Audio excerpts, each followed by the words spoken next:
Hello friends, welcome to home food recipes. આજે આપણે ગરમીઓ માટે નેચરલ વોટરમેલન પોપ્સિકલ બનાવશું, જે બાળકોની તો ફેવરેટ હોય જ છે, પણ જ્યારે મોટા પણ એને ખાશે તો એમની પણ ફેવરેટ બની જશે। એકદમ ટેસ્ટી હોય છે।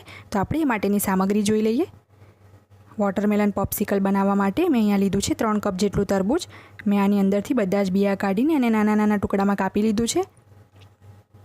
આમે 1.5 મોટી ચમચી જેટલું પાઇનેપલનું સિરપ લીધું છે। એનાથી પોપ્સિકલનો ટેસ્ટ ખૂબ જ સરસ આવે છે। 2 મોટી ચમચી જેટલી મેં ખાંડ લીધી છે। મારું તરબૂચ અહીંયા મીઠું છે એકદમ, તો મેં 2 ચમચી જેટલી ખાંડ લીધી છે। જો તમારું તરબૂચ ઓછું મીઠું હોય તો તમે ખાંડ વધારે લઈ શકો છો। સંચળ પાવડર અડધી ચમચી, ચાટ મસાલો લીધો છે અડધી ચમચી। મેં એક મિક્સરનો જગ લઈ લીધો છે। એમાં આપણે સૌથી પહેલાં તરબૂચ નાખી દઈશું। તરબૂચ તમારું જે પ્રમાણે હોય એ પ્રમાણે તમારે એમાં ખાંડ એડ કરવી પડશે। તો હવે આપણે એમાં ખાંડ નાખશું, સંચળ પાવડર નાખશું,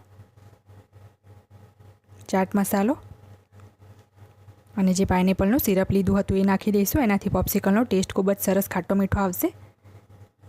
તો હવે આપણે આને સારી રીતે પીસી લેવાનું છે। મેં બધું જ સારી રીતે પીસી લીધું છે। તો હવે આપણે આને ગાળી લેશું।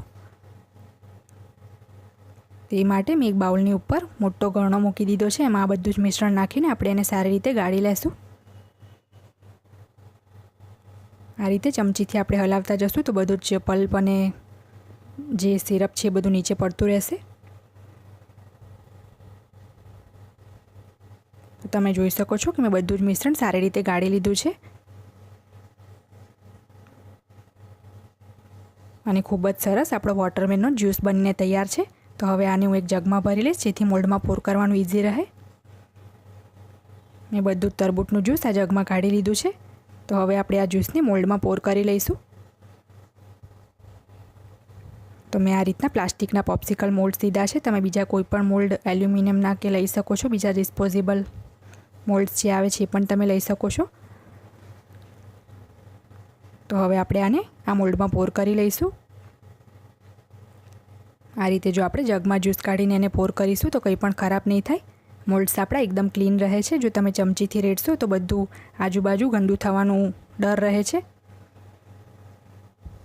આ પોપ્સિકલ ગરમીમાં ખૂબ જ ઠંડક આપે છે અને આ જે બાકી વધેલું છે એને પણ હું ડિસ્પોઝેબલ કપ્સમાં ભરી લઈશ। તો હવે આપણે આના ઉપર આ લીડ લગાવી દઈશું।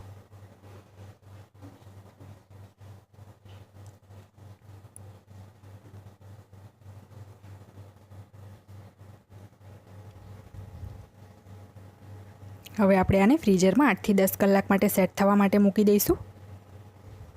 આ બધી સ્ટીક મેં લગાવી દીધી છે। તો આને ફ્રીઝરમાં 10 કલાક માટે મૂકી દઈએ અને જે બાકી વધેલું જ્યુસ હતું એને પણ મેં ડિસ્પોઝેબલ કપ્સમાં ભરી લીધું છે। આમાં પણ ખૂબ જ સરસ કુલ્ફી સેટ થાય છે। તો હવે આપણે એક એલ્યુમિનિયમ ફોઇલનો ટુકડો લઈને એને આ રીતે કવર કરી લઈશું, કારણ કે આપણે એમાં આઈસ્ક્રીમ સ્ટીક લગાવવાની છે। તો જો આપણે આ રીતે કવર નહીં કરીએ તો સ્ટીક લાગશે જ નહીં। તો આ રીતે કવર કર્યા પછી હવે આપણે એક ચપ્પુ લઈને એની અંદર એક છેદ લગાવી દઈશું। આ રીતે વચ્ચોવચ્ચ છેદ લગાવીને હવે એક આઈસ્ક્રીમ સ્ટીક આપણે એમાં ભરાવી દઈશું અને આ રીતે હું બીજું પણ રેડી કરી લઈશ અને એને પણ હું ફ્રીઝરમાં મૂકી દઈશ। તો 10 કલાક પછી આપણી પોપ્સિકલ સારી રીતે સેટ થઈ ગઈ છે। તો આને આપણે કાઢી લઈએ। આ જુઓ કેટલી સરસ બની છે। તો બાકીની બીજી પણ આપણે પોપ્સિકલ કાઢી લઈશું। આ પોપ્સિકલ ટેસ્ટમાં ખૂબ જ સરસ ખાટી મીઠી અને ચટપટી લાગે છે।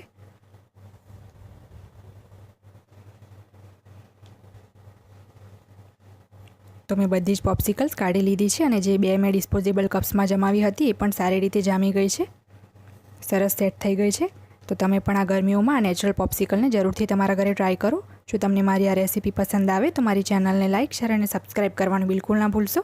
સબસ્ક્રાઇબ બટનની બાજુમાં જે બેલ આઇકન છે એને પણ ક્લિક કરો, જેથી તમને મારા દરેક વિડીયોની નોટિફિકેશન મળતી રહે। જો તમારે મારો આ વિડીયો હિન્દીમાં જોવો હોય તો એની લિંક મેં ડિસ્ક્રિપ્શન બોક્સમાં આપી દીધી છે। તો મળીએ નેક્સ્ટ વિડીયોમાં। ત્યાં સુધી આવજો।